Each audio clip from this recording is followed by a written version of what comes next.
ನಮಸ್ಕಾರ. ಇವತ್ತು ಚಿತ್ತಾಪುರ ಮುಖಂಡ ಬಿಜೆಪಿಯ ಒಂದು ಮುಖಂಡರಾಗಿರೋ ಮಣಿಕಂಠ ರಾಠೋಡ್ ಅವರು ಒಂದು ಮಾನಸಿಕ ಅಸ್ವಸ್ಥರಾಗಿದ್ದಾರೆ. ಅದೇ ಥರ ಮಾತಾಡ್ತಾ ಇದ್ದಾರೆ. ಅವರಿಗೇನೋ ಒಂದು ಮಾನಸಿಕ ರೋಗ ಹರಡಿದೆ.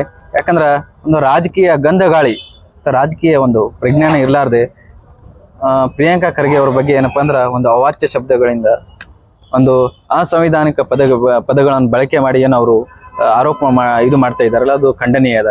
ಯಾಕಂದ್ರೆ ರಾಜಕೀಯದಲ್ಲಿ ಆರೋಪ ಪ್ರತ್ಯಾರೋಪ ಇದು ಸಾಮಾನ್ಯವಾಗಿರುತ್ತೆ. ಅದರ ರಾಜಕೀಯದಲ್ಲಿ ಏನಪ್ಪಾ ಅಂದ್ರೆ ಹೆಲ್ದಿ ಕಾಂಪಿಟೇಷನ್ ಇರಬೇಕು.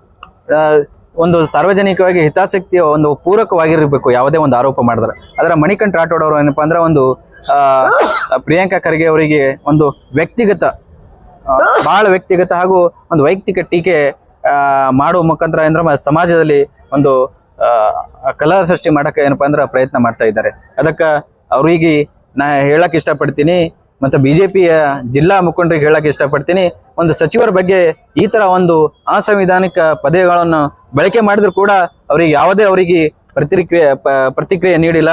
ಅದಕ್ಕೆ ನಾ ಬಿಜೆಪಿ ಮುಖಂಡ ಕೇಳಕ್ ಇಷ್ಟಪಡ್ತೀನಿ, ನೀವು ಸಚಿವರ ಬಗ್ಗೆ ಈ ತರ ಒಂದು ಬಹಳ ಕೀಳು ಮಟ್ಟದ ಒಂದು ಶಬ್ದ ಬಳಕೆ ಮಾಡಿದ್ರ ಅದು ನಮಗೆ ಶೋಭೆ ತರ ಅಂತ ಅಲ್ಲ.